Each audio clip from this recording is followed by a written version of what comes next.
They mocked the quiet kid, then discovered he was a military champion. Mason Jones stared at his reflection in the bathroom mirror of Westridge High School, his new personal hell. At 15, he was shorter than most boys his age, with a round face and slender build that made him look even younger. His dark hair fell over his eyes as he adjusted his glasses for the third time that morning. 3 weeks at this school, and he'd already established himself as the perfect target.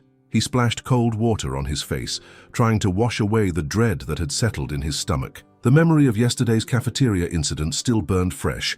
Chocolate milk spilled down his back, the chorus of laughter, and the crushing weight of humiliation. Mason took a deep breath, gathering his composure. If his grandfather could see him now, cowering in a high school bathroom. The thought of his grandfather brought a momentary flash of strength. For 8 years, Mason had trained under the watchful eye of Master Jones, a former Special Forces combat instructor who had taken Mason under his wing after his parents' divorce. Back in their small hometown, everyone knew not to mess with Master Jones's grandson, but here in this sprawling suburban school, nobody knew about the countless hours Mason had spent mastering Krav Maga and advanced combat techniques. Nobody knew that beneath his loose-fitting clothes was a body honed for fighting. And that's exactly how Mason wanted it to stay. His grandfather's words echoed in his mind. True strength isn't about fighting, it's about knowing when not to fight. Mason had promised to use his training only when absolutely necessary, a promise he intended to keep.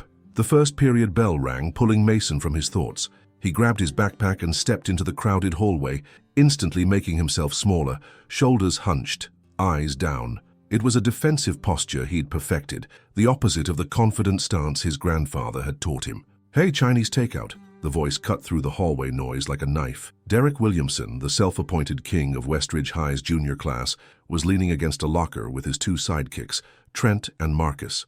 At 17, Derek towered over most students with his 6'2" frame, cultivated from years of varsity football. His blonde hair was always perfectly styled, his Letterman jacket a symbol of his untouchable status. Mason kept walking, pretending not to hear. "I'm talking to you, Jones." Derek's hand clamped down on Mason's shoulder, spinning him around. "You deaf or something?" Mason stared at the hand on his shoulder, calculating exactly how easy it would be to break Derek's wrist with a simple twist and pressure point manipulation. Instead, he shrugged the hand off. "I need to get to class." Derek stepped closer, invading Mason's space. "New kid doesn't want to make friends, that hurts my feelings." His mock pout drew snickers from Trent and Marcus. Trent was nearly as tall as Derek, but leaner, with a perpetual sneer that seemed etched onto his face. Marcus was shorter, stockier, with a buzz cut, and arms constantly crossed over his chest. "Look at him shaking," Trent observed with a smirk. "You scared, Jones?" Mason wasn't shaking from fear. He was fighting to control the instincts his grandfather had drilled into him. "Breathe. Center yourself. Violence is the last resort. Just leave me alone," Mason muttered, adjusting his glasses again. Derek knocked the books from Mason's hands, sending them scattering across the floor. "Oops." Butterfingers. Students passed by, eyes averted, none willing to help or intervene. Mason kneeled to gather his things, keeping his face expressionless even as his pulse quickened with controlled anger. "See you at lunch, takeout boy," Derek called as the trio sauntered away, high-fiving each other. Mason gathered his belongings, his movements deliberate and controlled. He was late to English class now, but Mrs. Peterson barely acknowledged his entrance with a disapproving glance as he slipped into his seat at the back of the room. "As I was saying," she continued, "your partner projects on the outsiders will be due next Friday." She began reading off assigned pairs, and Mason silently prayed for a partner who would at least be civil. Mason Jones and Ellie Ramirez. A girl with curly black hair and warm brown eyes glanced back at him from the front row. She gave him a small smile, and Mason returned it hesitantly. Ellie was one of the few students who hadn't completely ignored his existence. In his first week, she'd even offered him half her cookie in the cafeteria when he'd forgotten his lunch money. After class, Ellie approached his desk. "Hey, partner, want to meet in the library after school to get started?" "Sure," Mason replied, surprised by the normalcy of the interaction. "Don't look so shocked," she laughed. "Not everyone at Westridge is a complete jerk." "Could have fooled me," Mason muttered. Ellie's expression softened. "Derek and his goons giving you trouble?" Mason shrugged. "Nothing I can't handle." "Well, they're the worst," Ellie said, gathering her books. "Just try to stay off their radar. They get bored eventually if you don't react." "If only it were that simple," Mason thought.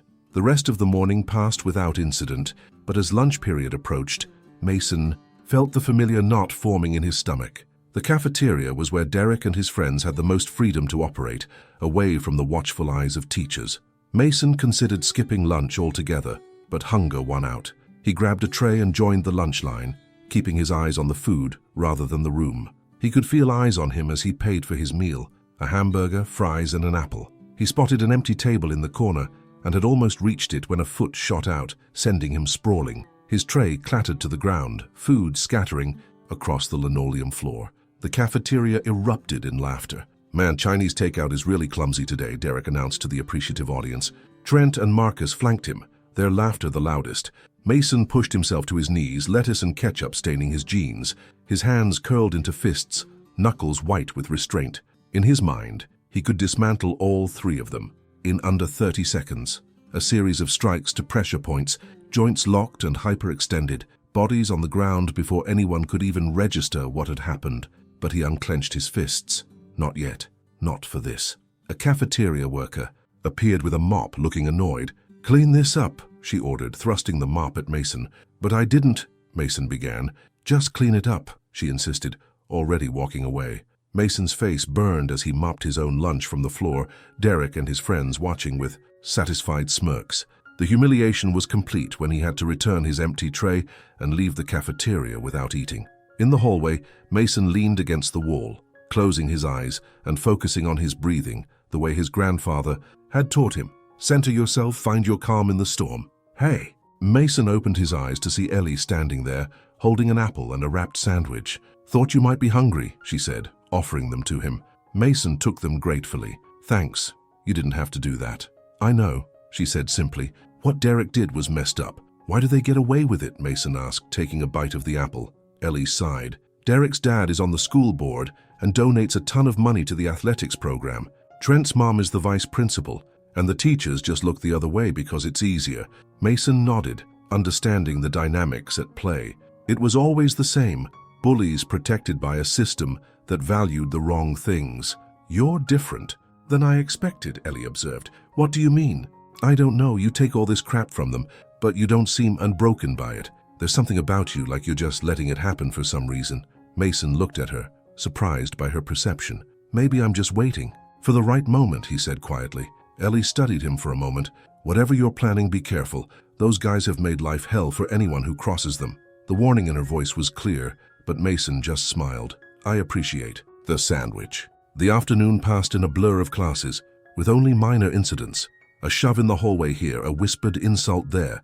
By the time the final bell rang, Mason was mentally exhausted from maintaining his restraint. He met Ellie in the library, as planned, and for an hour he enjoyed the simple normalcy of discussing a book with someone who treated him like a human being. They outlined their project, dividing the work evenly. "You're really good at analyzing the characters," Ellie noted as they packed up their things. Mason shrugged. "My grandfather taught me to understand people's motivations. It helps in various situations."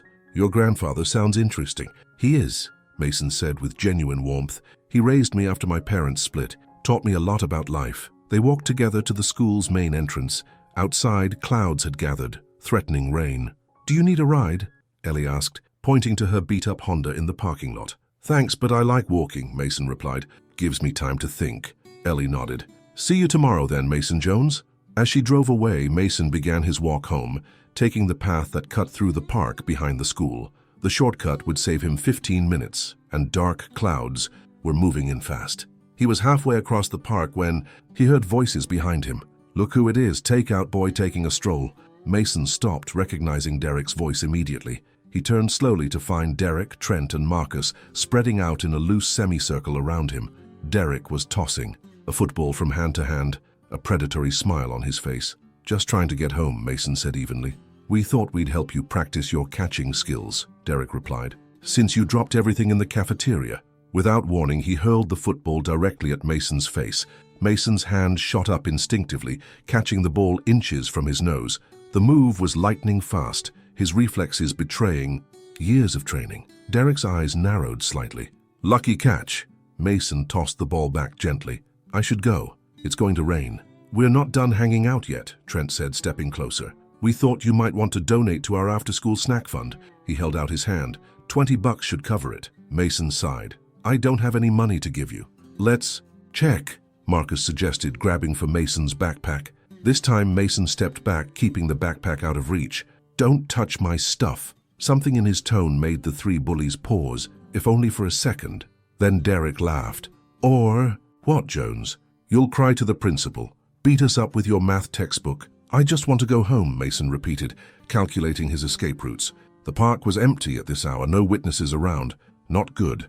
Empty his backpack, Derek ordered, and Trent lunged forward. Mason sidestepped, his movement fluid and practiced. Trent stumbled past him, surprised by the sudden evasion. Stand still, you little, Trent growled, grabbing for Mason again.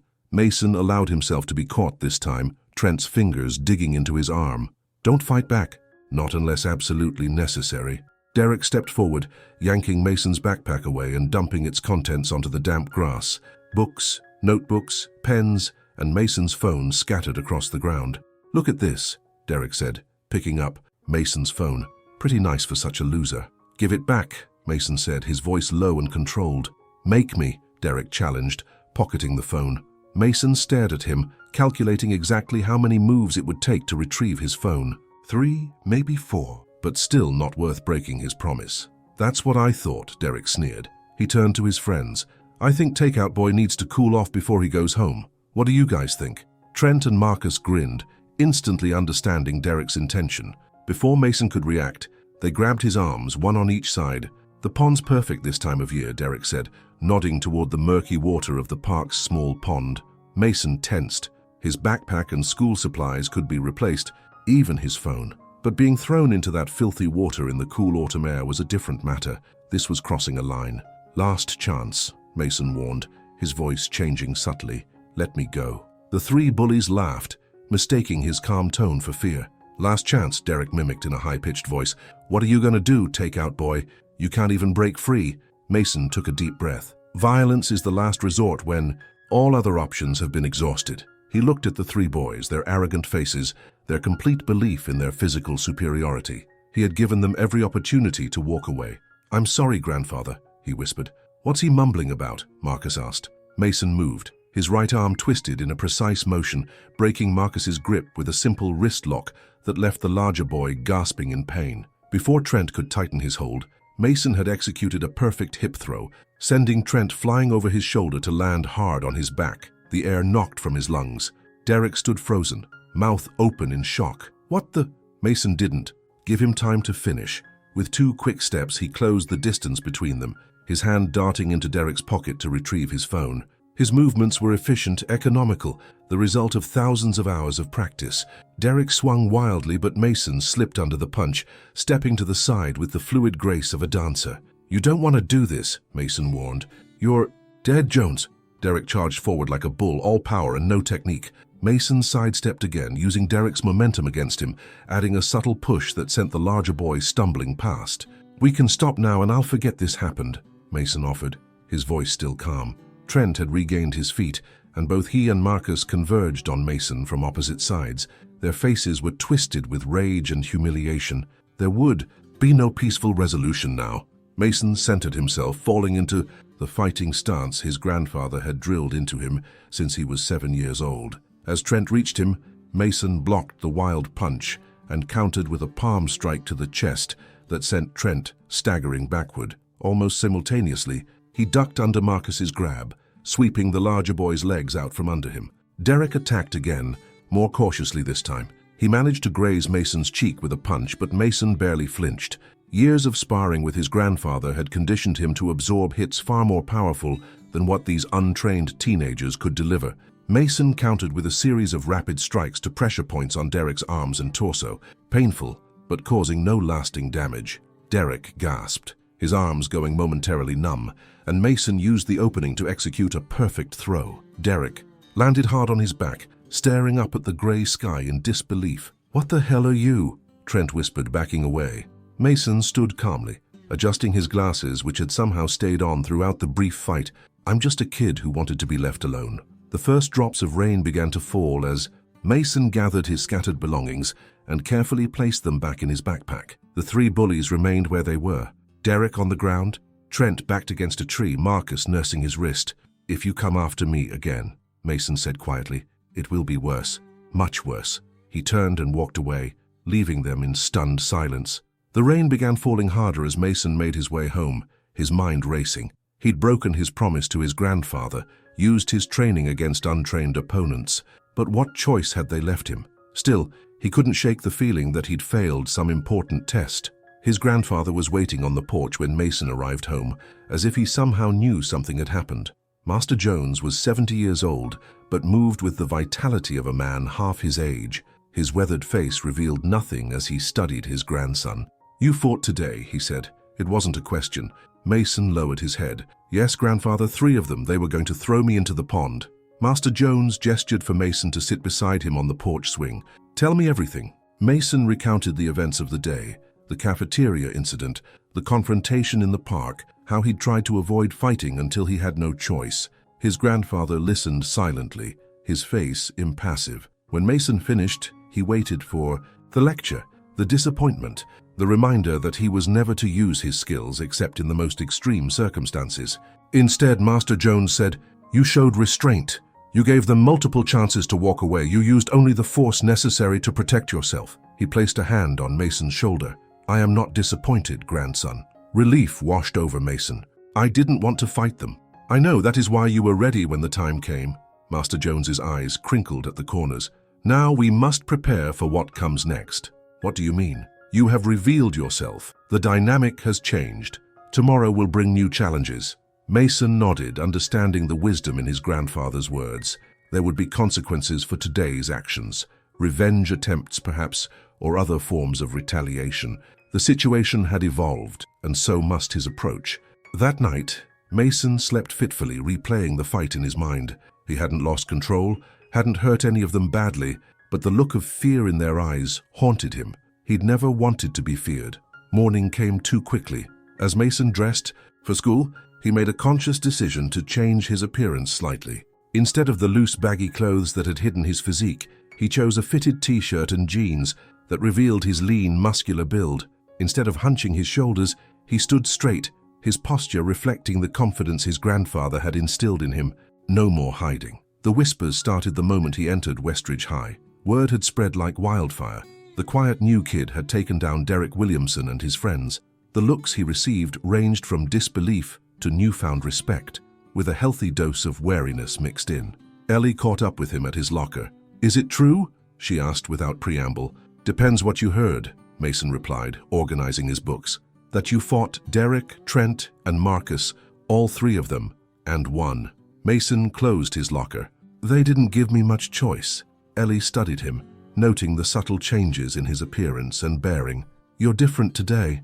Just done pretending," Mason said. They walked to English class together, the crowd of students parting subtly before them. Mrs. Peterson raised an eyebrow at Mason's transformed demeanor, but said nothing as he took his seat. The morning passed with no sign of Derek or his friends. By lunchtime, rumors were circulating that all 3 were absent, too embarrassed to show their faces after being beaten by the new kid. Mason sat at a table with Ellie and her friends, who regarded him with a mixture of curiosity and newfound respect. "So what exactly happened?" a girl named Jade asked, leaning forward eagerly. "They tried to throw me in the pond." "I objected," Mason said simply, taking a bite of his sandwich. "Derek's telling people you know Kung Fu or something," a boy named Ryan chimed in. Mason smiled slightly. "Not exactly. My grandfather taught me self-defense. He was special forces." Their eyes widened and the questions kept coming. Mason answered some, deflected others. He didn't want to become a spectacle or have his training become the stuff of exaggerated legend. The afternoon brought the confrontation Mason had been anticipating. As he left his last class, he found Derek waiting in the hallway. The bully's face was a mask of barely contained rage, with a bruise darkening his jaw. Trent and Marcus flanked him, both looking significantly less confident than the day before. Students slowed to watch, sensing the tension in the air. Mason stopped several feet away, hands relaxed at his sides, stance balanced and ready. "You think this is over?" Derek growled. "That's entirely up to you," Mason replied calmly. Derek stepped closer. "You caught us by surprise yesterday. Won't happen again." Mason said nothing, simply watching, evaluating. Derek's posture, his clenched fists, the slight favoring of his right side, all told Mason exactly what the bully was planning. "My father's on the school board," Derek continued. "One word from me, and you're expelled." "For what?" Mason asked. "Defending myself after you stole my phone and tried to throw me in a pond. I wonder what the security cameras in the park caught." It was a bluff. Mason had no idea if there were cameras, but the flash of uncertainty on Derek's face was worth it. Students had gathered in a loose circle around them, many filming with their phones. Derek was trapped, back down now, and his reputation was over. Attack, and he'd likely be humiliated again, this time with witnesses. "You made a huge mistake, Jones," Derek said, his voice low. "This isn't over." Mason kept his expression neutral. "It can be. Right now. We both walk away and that's the end of it. Or what? Or I'll have to demonstrate again why that's a bad idea," Mason replied, this time with an audience. Derek's eyes darted around, taking in the crowd of students, the phones recording every word. His face flushed with anger and humiliation. For a moment, Mason thought he might attack despite everything. Instead, Derek spat on the floor at Mason's feet.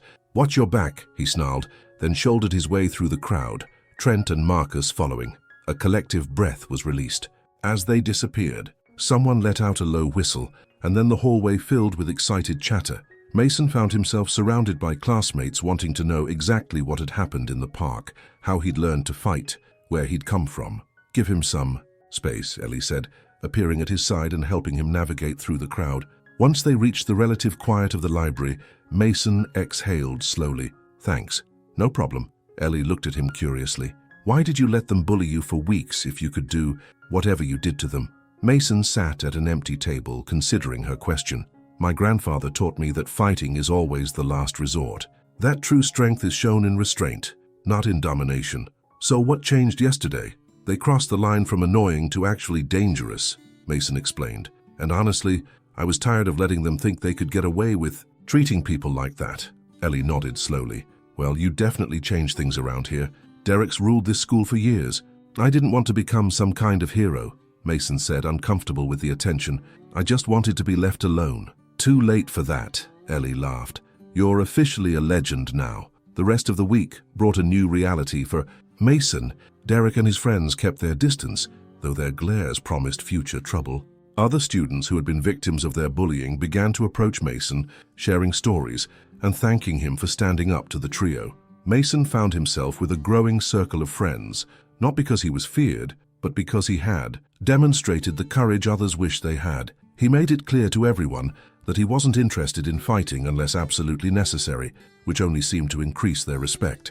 The most significant change came the following Monday. As Mason entered the cafeteria, he noticed a freshman being cornered by two sophomores near the drink machine. The younger boy looked terrified as the older students demanded his lunch money. Mason set his tray down and walked over. "Is there a problem here?" he asked quietly. The sophomores turned, recognition dawning on their faces. "No problem," one of them muttered, backing away quickly. "You okay?" Mason asked the freshman, who nodded gratefully. "Thanks," the younger boy said. "I'm Alex." "Mason." He gestured to his table, where Ellie and several others sat. "Want to join us?" Alex's face lit up. "Really? Really?" As they walked to the table, Mason caught sight of Derek watching from across the cafeteria. Their eyes met briefly, and Mason saw something unexpected in the bully's gaze. Not just anger or resentment, but a glimmer of grudging respect. Mason nodded slightly, an acknowledgement rather than a challenge.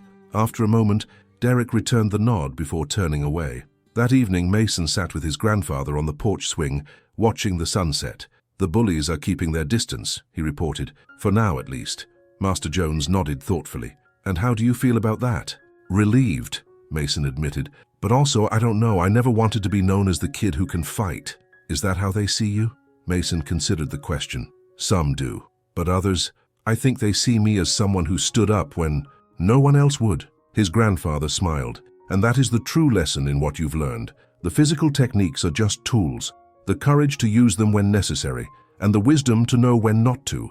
That is the real strength." Mason leaned back, watching the colors streaking across the sky. His place at Westridge High had been defined not by his ability to fight, but by his willingness to finally stand up for himself and now for others. The quietest students, often carried the loudest stories, Mason reflected. His was just beginning to be heard.